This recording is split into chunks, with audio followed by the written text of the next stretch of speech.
Subramanian Swamy. Subramanian Swamy is an Indian politician and economist. He was the president of the Janata Party. Ideologically a staunch Hindutva proponent, he merged his party on August 11, 2013 with BJP. Swamy has previously served as member of the Planning Commission of India and Cabinet Minister of India. He has written on foreign affairs of India dealing largely with China, Pakistan and Israel. He is also a published author. Earlier in November 1978, Swamy was member of the group of eminent persons called to Geneva to prepare a report of the United Nations, UNCTAD, on economic cooperation between developing countries, ECDC. Swamy also simplified trade procedures and formulated a new export strategy which became the forerunner of trade reform adopted subsequently. In 1994, Swamy was appointed as chairman of the Commission on Labour Standards and International Trade by then Prime Minister P.V. Narasimha Rao. This was perhaps for the first time that an opposition party member was given a cabinet rank post by the ruling party. He also presently serves as chairman of the Board of Governors of the SCMS Group of Educational Institutions in Kerala. Early life and education. Subramanian Swamy was born at Mylapore, Chennai, India into an Iyer family. His father Sitram Subramanian is from Madurai, Tamil Nadu, who was an Indian Statistical Service officer and retired as director of the Central Statistical Institute. He attended Hindu College, University of Delhi, from where he earned his bachelor honours degree in mathematics. He studied for his master's degree in statistics at the Indian Statistical Institute. He then went to study at Harvard University, where he received a PhD in economics in 1965. His thesis advisor was Nobel laureate Simon Coutts. For some time, while completing his dissertation in 1963, he worked at the United Nations Secretariat in New York as an assistant economics affairs officer. He subsequently worked as a resident tutor at Lowell House at Harvard University. Academic career. In 1964, Swamy joined the Faculty of Economics at Harvard beginning as an assistant professor in July 1966 and in 1969 became an associate professor.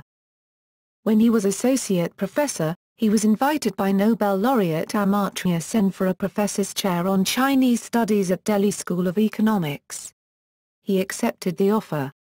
However, when he arrived for the position at DSE, his appointment was cancelled due to his views on the nuclear capabilities for India and his market-friendly attitude.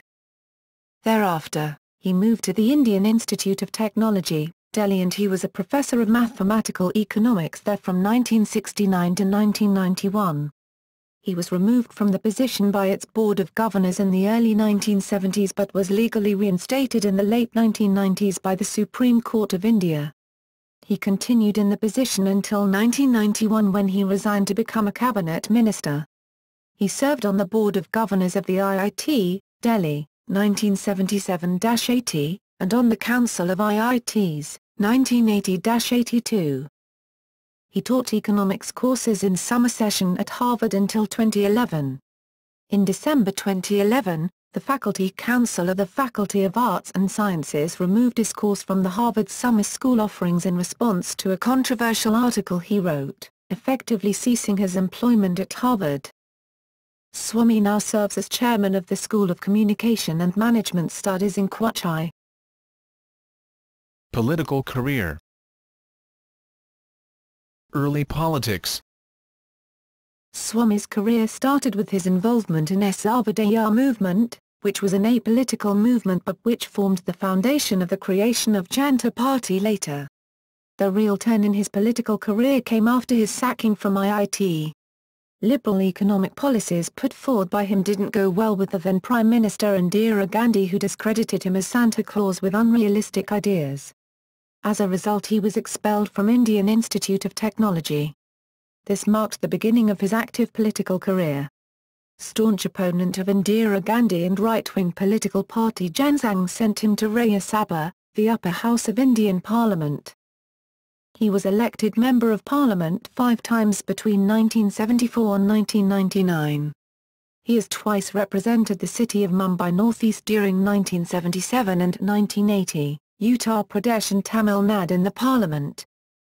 During the period of emergency, he fled to the United States, seeking safe haven with an Indian businessman in Michigan who had become the spokesperson of opposition in the U.S.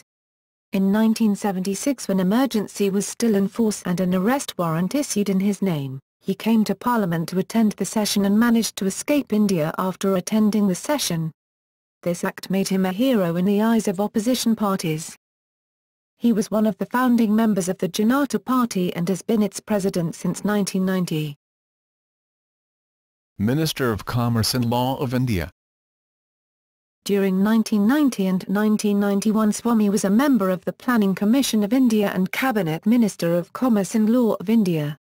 During this period he claims to have created the blueprint for economic reforms in India under Prime Minister Chandrasekhar, which was later carried out in 1991 by Manmohan Singh, then Finance Minister under leadership of Prime Minister Narasimha Rao. In his book, he claims that Manmohan Singh has acknowledged it as well. Between 1994 and 1996, he held the position of Chairman of the Commission on Labour Standards and International Trade, equivalent to the rank of a cabinet minister, under the P.V. Narasimha Rao government. Under BJP. On August 11, 2013, after a discussion with BJP President Rajnath Singh, Swamy officially joined Bharatiya Janata Party. The joining marks the merging of Janata Party with Bharatiya Janata Party. Issues held and contributions. Subramanian Swamy claims normalizing relations between China and India. Those claims may be contested by supporters of former Prime Minister Vajpayee who also have the same claims.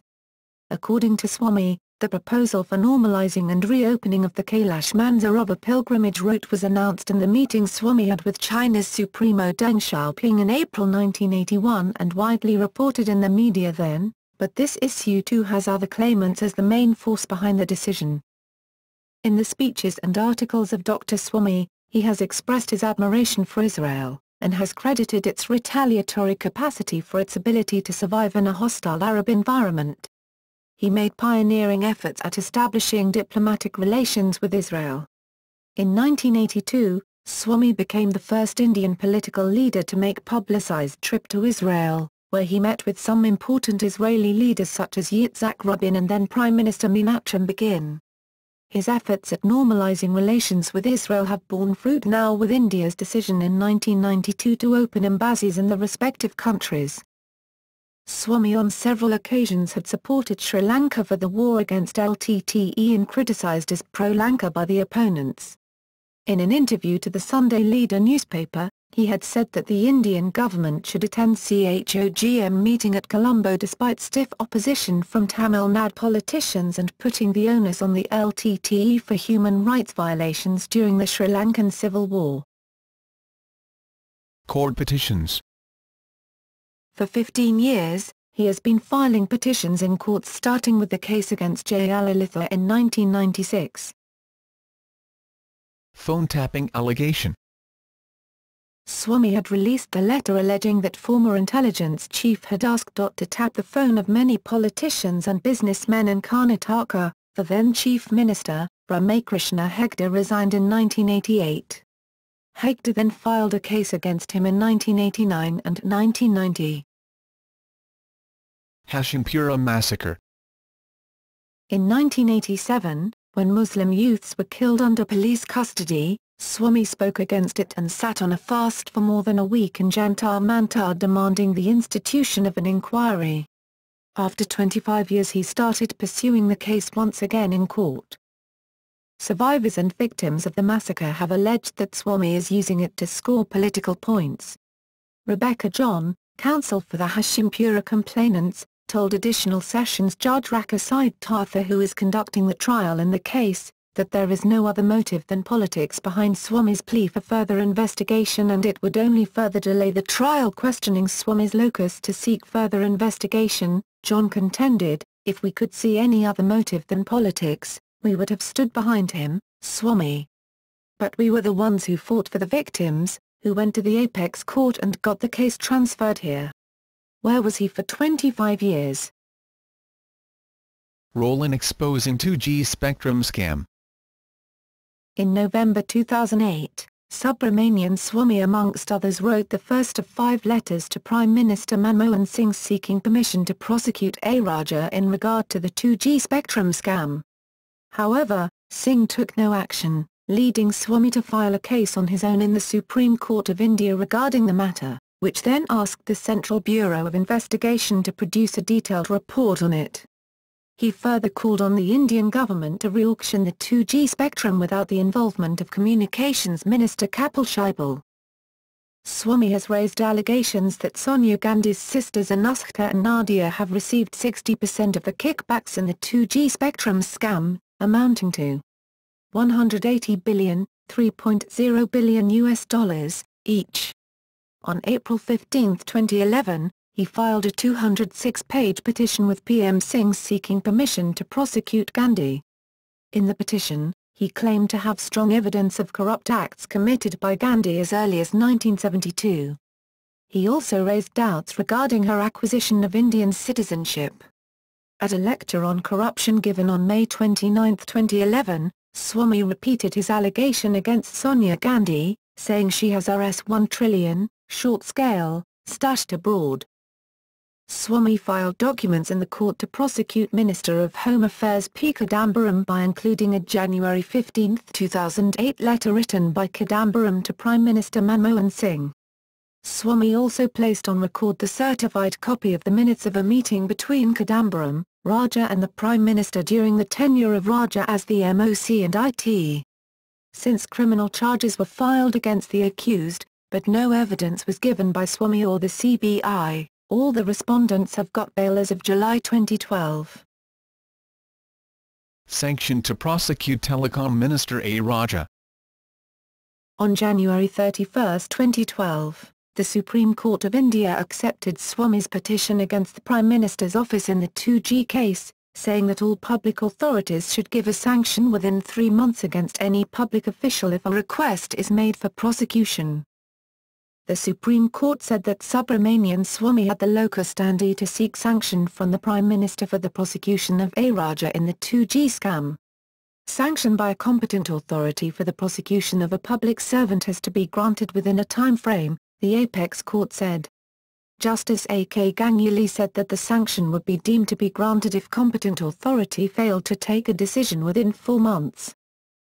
Swamy's arguments were that he wrote to the PMO on November 29, 2008, but it was only on March 19, 2010 the PMO replied that the plea made by Swamy was premature as investigation was being carried out by the Central Bureau of Investigation, CBI. Raja was arrested by the CBI in the case and got bail on May 15, 2012 after spending nearly 15 months in the Tihar Central Jail. Petition to strike down single directive provision. In 1997, Swamy filed a petition in the Supreme Court of India to strike down a provision which barred CBI from investigating corruption charges against officers of the rank of Joint Secretary and above without prior permission of the GOVT of India, called as Dr. Subramanian Swamy vs. Director, Central Bureau of Investigation and ANR. On May 6, 2014, a 5-judge constitution bench held the single directive provision as invalid and unconstitutional. The court said that protection of prior approval for probing graft charges against officers at level of Joint Secretary and above has propensity of shielding corruption. Experts such as former CBI Director Judge Inder Singh praised the judgment as superb. Incumbent CBI Director Ranjit Sinha welcomed the judgment and said, "Now a very heavy responsibility has been cast upon us to ensure that no innocent civil servants is harassed." Nataraja Temple case. Subramanian Swamy had filed a petition in the Supreme Court with priests of the Dikshita sect challenging the decision of the Madras High Court on transferring the administration of the Nataraja Temple to the then Tamil Nadu government in 2009. Swamy, on referring to the provisions of Tamil Nadu Hindu Religious and Charitable Endowments Act, contended that Podu Dikshtas have right to administer the temple and argued on handing over the administration on mismanagement grounds of temple's wealth is violation under Article 26 of the Constitution of India. On January 6, 2014, the Supreme Court ruled that the administration is to be handed over back to the priests of the temple from the state government. Investigation on EVM. Subramanian Swamy demanded that an independent committee should be formed to check the security and safety of the electronic voting machines, EVM, to avoid any rigging or tampering. He argued that countries like US, Japan, UK, Germany and Netherlands have abandoned EVMs and are using paper ballot system, and demanded that a printed receipt should be given to every voter after casting the vote. His PIL to investigate the working of EVM was dismissed by Delhi High Court on January 17, 2012. The court refused to give any directions to the Election Commission to bring back paper ballot system or use of printed receipts. The Commission argued that the use of paper is not feasible due to the huge size of Indian electorate. The court further asked the Election Commission to immediately begin a process of wider consultations, and the Parliament to go into this question in depth and decide. On January 22, 2013, the Election Commission informed the Supreme Court that it would include voter verifiable paper audit trail, VVPAT, system which is in the testing phase after the court agreed with some points raised by Swamy, who was the contender, in the machine, so that every voter will come to know who he/she is voting by getting a printed slip after pressing the EVM button. The voter paper audit trail has then been in use from September 4, 2013. On October 8, 2013, the Supreme Court directed the Election Commission to implement audit trail system in 2014 general elections in phases. Campaign against black money. He had founded Action Committee Against Corruption in India, ACACI, on October 14, 2011, along with other known people, and has acted as a chairperson.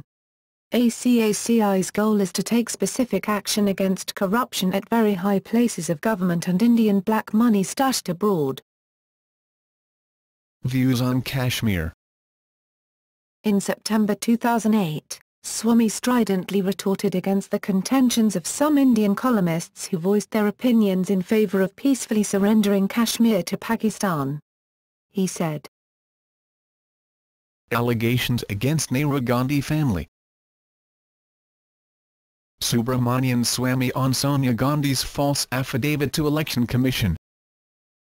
Sonia Gandhi had submitted an affidavit to the Election Commission of India citing a false degree. In 2004, Subramanian Swamy filed a case in a high court, which enabled the judges to stop others from filing similar cases. Swamy had clarified in the petition that his complaint against Ms. Gandhi was for imposing a penalty on her but not for disqualifying her from participating in the election. Sonia Gandhi admitted that it was a mistake, and apologized, upon which the judge ordered closure of the case without penalty.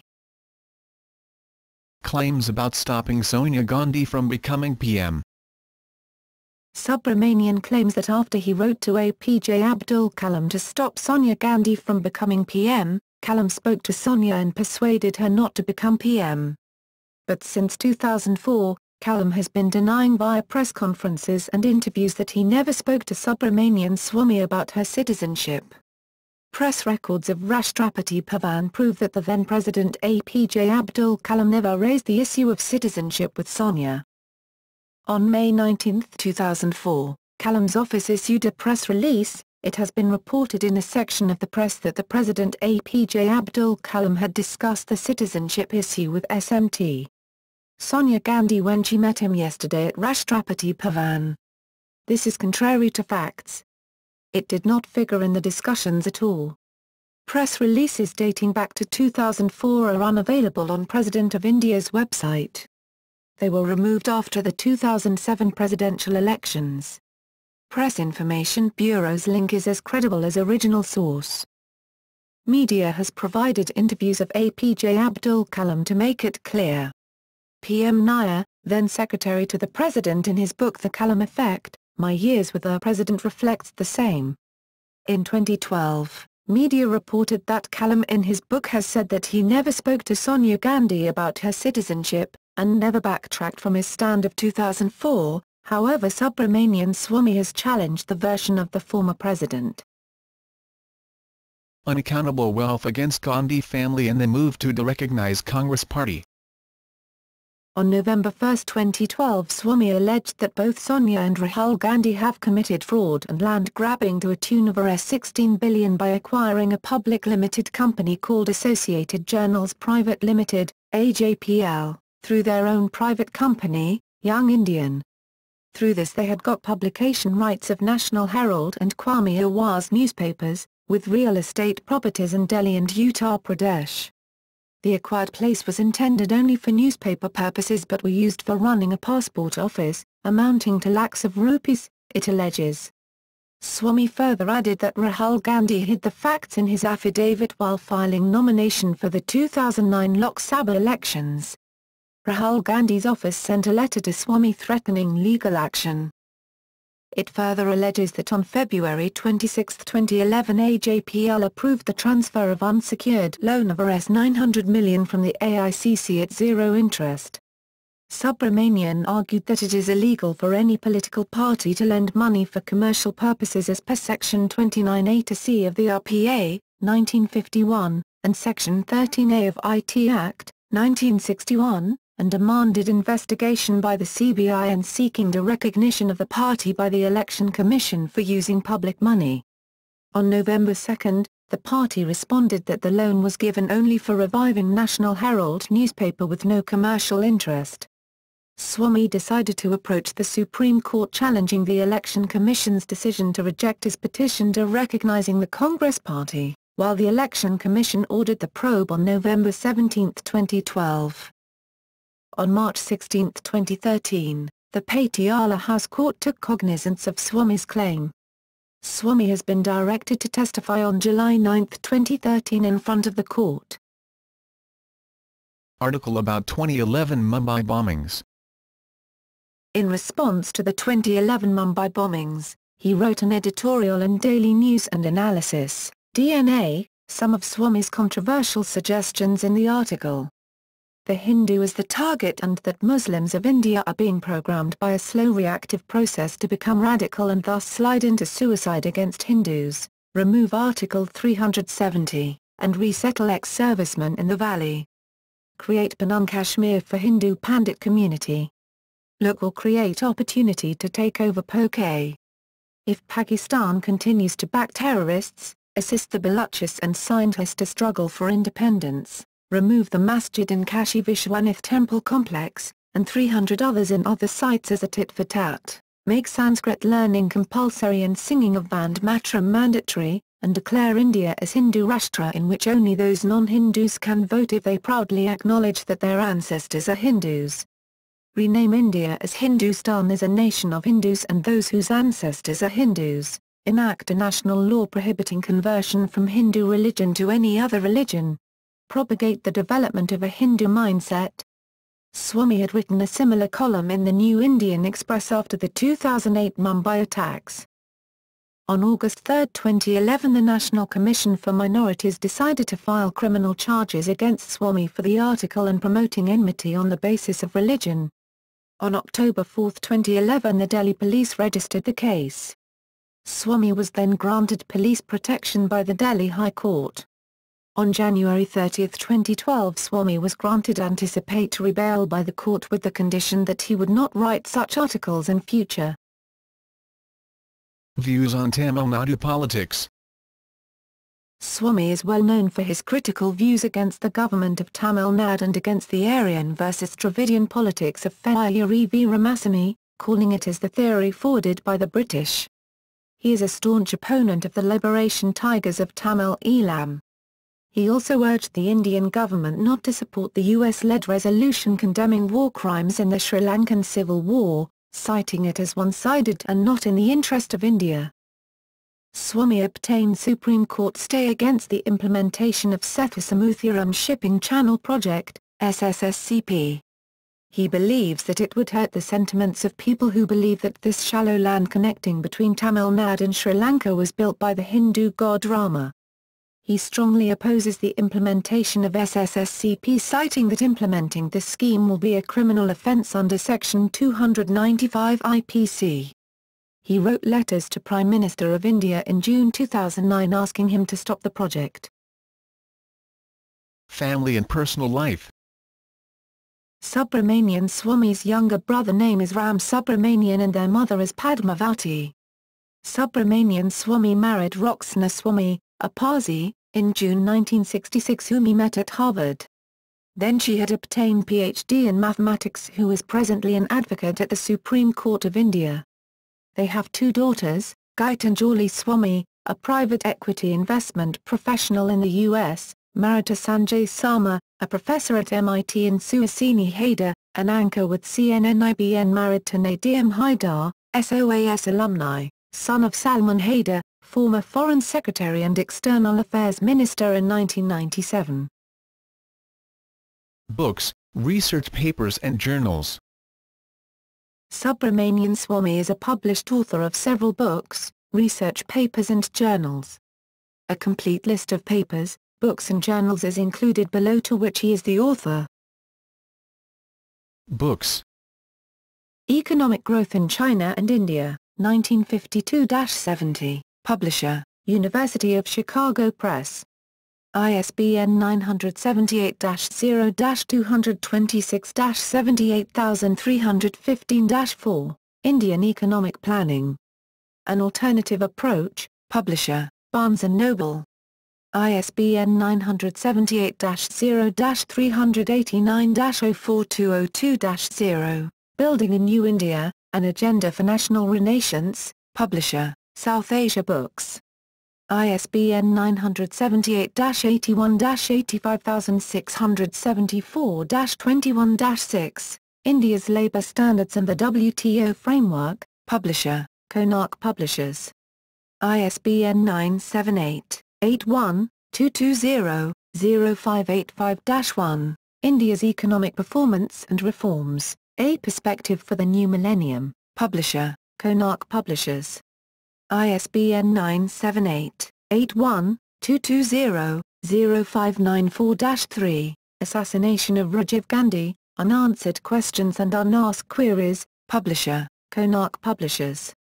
ISBN 978-81-220-0591-2, India's China Perspective, publisher, Konark Publishers.